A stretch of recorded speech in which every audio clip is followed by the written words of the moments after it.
In this video, I'm going to show you 12 social etiquette mistakes that might be ruining your image and what you should do to fix these mistakes.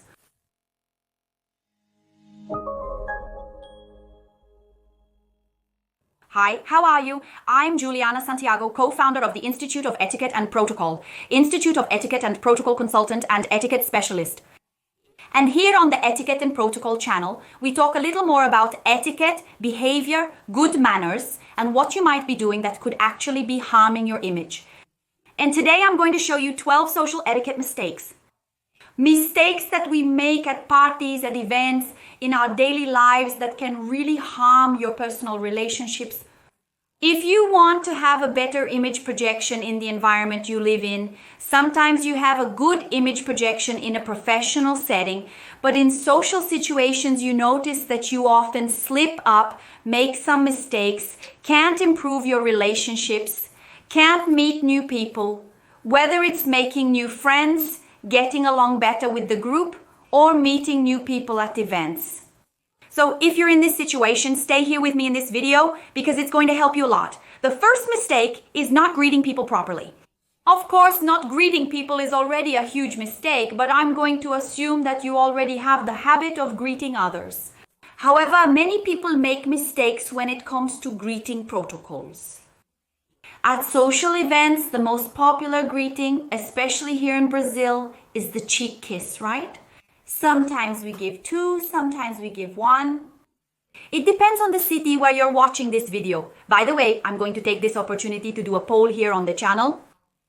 How many kisses do you give in your city? Is it 2? Is it 1? Is it 3? How many is it?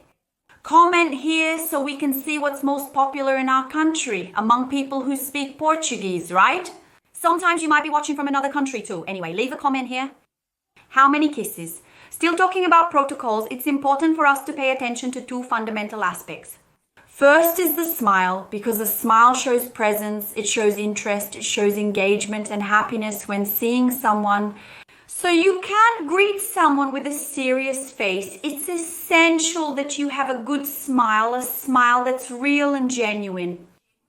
And also make eye contact, even if you're just going to shake hands, which is a bit more formal and often used in corporate environments. Eye contact is essential to show that you're interested in connecting with that person. So a smile and eye contact are essential. And the third point is to practice the gesture, the greeting with enthusiasm, okay? But what do you mean, Juliana? Greeting with enthusiasm, what does that mean? Well, greeting with enthusiasm is when you actually perform the greeting in the correct way, precisely, with firm and confident movements. They don't need to be strong, meaning, for example, in a handshake, you don't need to squeeze the person's hand to the point where they feel pain. But it needs to be firm. It needs to show that you have confidence, that you are present in the environment, that you are secure in that gesture of greeting. So for example, in the case of a cheek kiss, do it with intention. Sometimes you go there, greet the person, do something carelessly, and the person doesn't feel good when they see you, when they're with you. And especially the greeting is often the first interaction you have with someone there. In the case of a handshake, there are some protocols we should follow, especially that colder handshake. Mainly because women tend to shake hands just with their fingertips. Be very careful with this, especially if you are meeting someone, whether it's a woman or a man. This will make you seem uninterested through your nonverbal communication, insecure, and also show that you don't have much self-confidence in that greeting or situation. Another huge mistake is talking about yourself all the time. You know that person who always speaks in the first person. Wow, I have this, I achieved that. At my job, things work this way. At my company, I've already closed 30 contracts this month. And at this point, I'll even extend it to people who have children, people who have husbands, partners. Be careful, right? Many times you spend all your time talking about how amazing your child is, and it seems like you want to be noticed, like you want to stand out in front of other people. So that person who always says, wow, my child is so smart, The teacher called me at school just to say how amazing he was. Wow, my husband is the best husband of all. He does everything for me. Not that other people aren't happy about you having a wonderful son or about you having found an amazing husband. Quite the opposite. They will be very happy for you, and especially if they like you, they will be very happy for you. But this needs to be stated and pointed out in a way that gives a little more context. And if you do this all the time, people end up interpreting you in a negative way.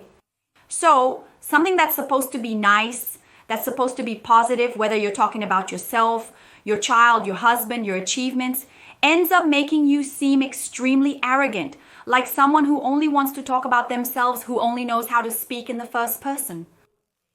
And something that's fundamental for us to generate charisma, for us to have a positive relationship, especially in front of a group, is letting the other person speak, knowing how to listen to the other person. The other person also gets that moment in the spotlight. So for example, if you're that person whose friend comes and says, wow, I'm going to Disney, I'm so excited, then you immediately cut her off and say, wow, I've already been to Disney 10 times, I'm tired of going there. Every time I go to Disney, I already know everything. If you want, I can give you all the tips. And like, she didn't even ask you about that, so be very careful because this can really hurt you. Especially if you're meeting new people, building new relationships. Because when people already know you, it's natural for them to know about your life, that you've been to Disney 10 times, that you're the most sought after person to talk about this topic. But those who are meeting you for the first time don't have any information about you. And giving out information without being asked can often come across as extremely arrogant. So think about that and consider how you handle these types of situations. Really think about it. Still talking about conversations, another thing that can be extremely negative for you is the issue of interrupting people all the time. As I said before, people like to talk about themselves, they like to share their experiences, their victories, and that's natural. Of course, if we spend all our time talking about ourselves, we've already seen that it becomes too much, it gets annoying, and people start to not like us that much. But if we really want to be a pleasant person, a charismatic person, a sociable person, we need to let the other person talk. If we're in a group with several people, each person should have their time to share what they think, to express their thoughts. If you're someone who notices that there's someone quieter, ask that person what they think about the topic. It's important to let everyone participate in the conversation circle. So you shouldn't always be the main person in the conversation, the main person in the topics. And we have to remember that it's a conversation, right? It's not a lecture. When we're talking about a lecture, you speak the whole time and people pay attention to what you have to say. Now, if it's a conversation, there are other participants. So it's interesting for each person to share their point of view. Don't be that person who lectures all the time. Now, talking about one of the biggest mistakes of our time, whether for younger people or even for older people, the biggest problem I see today is the issue with cell phones. People have a very strong habit of talking to someone while using their cell phone. So you spend the whole time talking while using your cell phone. You leave your phone on the table where what's happening on your phone is more important than that moment, that restaurant you went to with your friends. Don't be that person. Don't be the one who prioritizes using your cell phone. And something that's interesting to mention, we do this without even realizing it, okay? Many times we pick up our cell phone, we start using it, the other person is talking to us, and we don't even notice because we're so addicted to using our cell phone. And often, you're already so used to having someone talk to you while you're on your phone that you are actually paying attention to what they're saying, but you're still on your phone. So what happens then? A communication breakdown happens for the other person because they start to feel like the cell phone is more important than the conversation, than the dialogue they're having with you. Just paying attention to people, even when you're doing something else, is often not enough for the other person to understand what you're feeling or to know if you're really paying attention to what they're saying. So showing the person that you're interested in what they're saying, living that moment with them, being present there will make all the difference for you to keep this communication and this relationship more positive. So avoid using your phone when you're in social situations. Actually, professionals too, but since the focus here in the video is social, it's important for you to avoid it. By the way, if you're enjoying this video, comment below what the main etiquette or behavior mistake you notice is, okay? What's the main mistake you see people making? Comment here. And if you want me to record a video talking about the main corporate etiquette mistakes, right? Which is etiquette in companies, comment down below, because if you like this kind of topic, I can bring a bit more of it to the channel. Share the etiquette and protocol channel with other people who might like this topic too. Let's spread etiquette and good manners to others, because I see that we really need it, and I'm counting on your help, okay? Now, talking a little about presence, we have two aspects that I put together in one topic because I think it's interesting for you to notice if you make this kind of mistake. Many people speak loudly, and we know that speaking loudly is impolite. But what if you speak very softly? When you speak very softly, people can't hear you. You can't show that you're a confident person, that you're a secure person. So it's essential for you to pay attention to your tone of voice, the way you project your voice. So speaking too loudly isn't good, but speaking too softly also won't make people feel that you're present. And another mistake, especially for those who tend to be a bit quieter, is exactly that. If you're in a group and people can't hear your voice, if you don't speak up in the conversation, that's a big social mistake. It makes you miss the chance to build relationships, meet people, have a more pleasant social life, and be someone who participates in the environment, the situation, and the group conversations. Why? If you stay quiet the whole time, people often think that you don't like being there. Because what happens if you stay quiet the whole time? Not only does it show a certain shyness, a lack of presence, you end up going unnoticed, you can't build a positive personal image, but in a slightly more complex way, people might even think that you don't like being there. That you're there kind of, because you have to be, you're there because you have to, you know? Because you didn't have another option, so be very careful with that, okay? Be careful about always staying quiet. People might even feel like they're too dumb and that you're smarter, depending on the way you look at them, that they're uninteresting. And a lot of times that's not even what you're feeling. But like I said before, you need to show what you're feeling, okay? This is essential to improve your social interactions. Still talking about behavior, we need to pay attention to the issue of inappropriate comments. Are you the kind of person who tends to ask rude questions? Are you the kind of person who tends to make inappropriate comments? Oh, you have that because you're rich? You have that because you have a good salary? You have that because your father gave it to you? Or even derogatory comments like, wow, you gained weight, is something going on? Wow, you lost a lot of weight, what's going on? Questions that can also offend people. So when you're in a social setting, meeting new people, establishing new relationships, be careful. Be very careful with the topics you bring up to the group.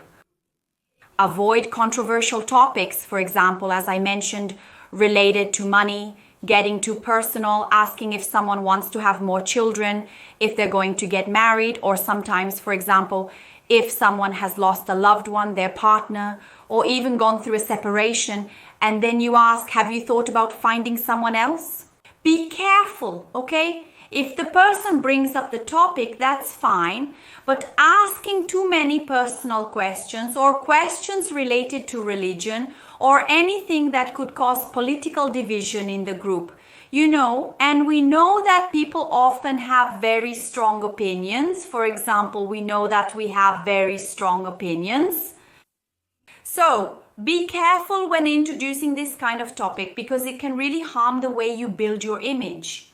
Honestly, this whole thing about conversations and better ways to communicate, I could talk about it for a long time here. The way we interact, the topics we bring up in a conversation, they're essential for projecting our attitude, our image, and the way people interpret and see us.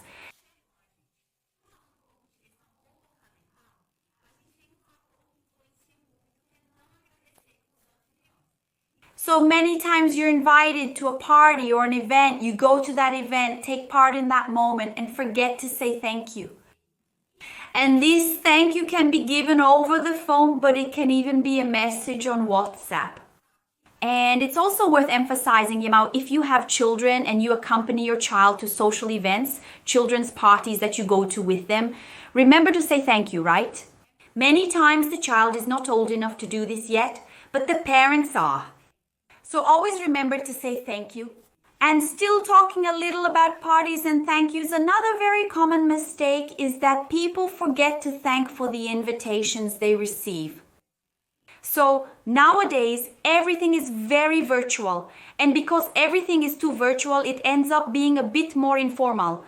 Many times we don't value it, we see it and don't reply. So be very careful. Did you see a message, an invitation to a birthday party in the WhatsApp group? Even if you're not interested in going because sometimes you just don't want to or sometimes you won't be able to go, reply. Say, look, I love the invitation. Thank you so much. Until when can I reply to you, right? Sometimes you need to check if you're going or not because this répondez s'il vous plaît is being requested more and more because throwing a party these days is expensive. It's something that requires an investment. And if you're invited to something, or you'll have to accompany your child to a party they were invited to, feel very special because everything has a financial involvement. So if you can't go, let them know right away. Emphasize to that person that unfortunately at that moment you won't be able to be there. Or if you need to think, say, look, I need to check a few things here. I need to get a bit more organized. It's all good. And then you answer later saying whether you will go or not. Don't be like, oh, I saw the message, I'll reply later. No, answer right away because otherwise you'll forget. And then you'll be making a huge social etiquette mistake. There's a factor I always mention here, which is a demonstration of good manners, of etiquette, and people don't even notice it, which is the matter of appropriate clothing. Many times we associate appropriate clothing with showing that you're an elegant person, someone who knows how to dress, who likes fashion. Fashion, you think about clothes, thinking about whether you'll feel good, but clothing has another very strong communication factor, which is to communicate your real interest when you go somewhere. So for example, if you're going to the gym, you wear workout clothes, right? If you're going to a party, what do? You wear party clothes. If you're going to a wedding, you wear wedding clothes. Even today, events have very different dress codes. For example, at a beach wedding, men might even wear flip-flops, but those are specific contexts. So we need to analyze the context to choose our clothing because it will communicate our priorities, it will communicate our intentions, it will communicate our personal style, but it will also show that you care about that invitation, that event, that place where you are. So, for example, it's an example I like to give. Let's say your friend throws a wonderful birthday party and then you show up wearing gym clothes. If it's a party where there will be physical activities, that's fine. Then it's within the context. But if it's a party at 8 o'clock at night in a hall she reserved and there's going to be a buffet, it doesn't make any sense. For example, the way you go to a barbecue is different from how you go to a wedding. So it's important for us to consider the context. If you're unsure about the dress code, what's the most appropriate thing to do? Ask. It's not wrong to ask. People are embarrassed to ask. So ask the host, the hostess, or if it's a wedding or a bigger party with an event planner, ask them. Ask the event planner if you don't want to bother the host. Ask someone close to the host too. Sometimes you're not very close to the host. Sometimes there's a bride, sometimes you work with her, but you met her just recently. You're feeling awkward, a bit insecure. Ask someone close to her. Seeking information is important. Recently, I was a bridesmaid at a wedding, and this wedding was at a ranch, a place with lots of grass, and I knew that because I had researched the location. But the bride herself made a point of giving some guidelines to the guests. And I also made sure to ask, hey, is it okay to wear heels, maybe a lower heel? She even said that, for example, at this wedding, people could even wear flats. And that's totally fine because it's important for us to analyze the context and present ourselves according to that place. It's also so we can feel better because it's really bad to go somewhere and realize that you don't fit in with that situation. That can even affect you a little, your emotions, and make you not feel good. So it's important to pay attention to that too. We need to talk about the issue of being late, which is another big social problem we have. Many times for events, parties, meetings, and gatherings, we have the habit of scheduling and then arriving much later than the agreed time. This happens especially here in Brazil. It's a habit that professionally is almost unacceptable. But when we think about social events, we always feel a little freer to be late. But it can't be like that. We really have to arrive on time. So if the party starts at 1 o'clock, the interesting thing is that we don't arrive early, right? Because, it's impolite to arrive early. But arriving way too late is also bad for you because you end up not enjoying the event. And it's also bad for the host because they're there. They invited you, they paid, right? They had expenses. And you're arriving much later.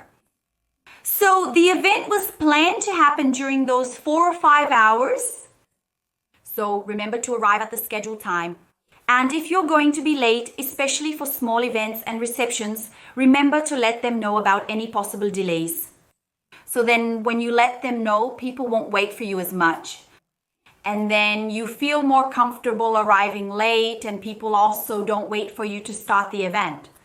Because when we're talking about a party with a lot of guests, the event is already happening, and in the end, the one most affected by arriving late is you. It turns out that the person is also affected because you're not there enjoying it and they had some costs, but that's okay.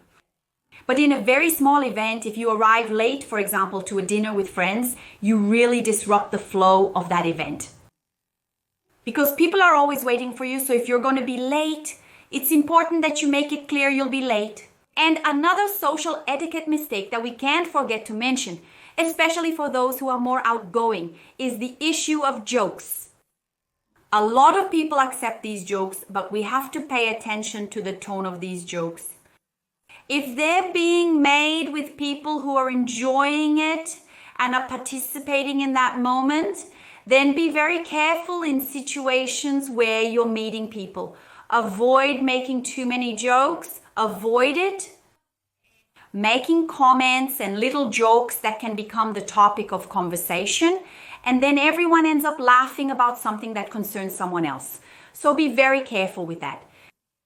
Know the limit, and that too many jokes can really ruin relationships. And we also can't forget to talk about the use of social media. Nowadays, we're very used to posting at parties and events. So many times we post about people, post about our friends, film people. We have to be very careful not to do this excessively and to make sure people are okay with it, comfortable with this kind of situation.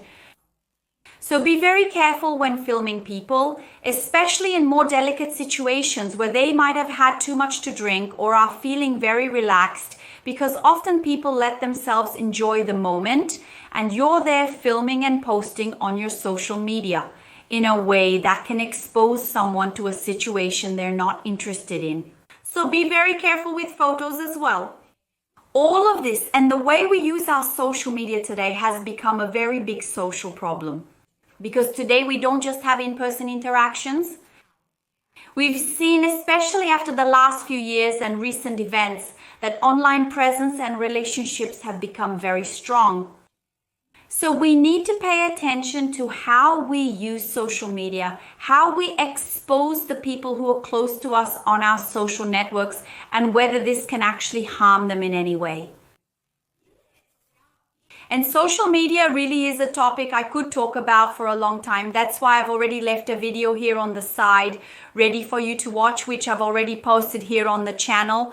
So if you like this topic, click here on the side and watch it next. I'll stop here for now. Don't forget to like the video, subscribe to the channel if you haven't already, and soon we'll see each other again with more content here. See you later.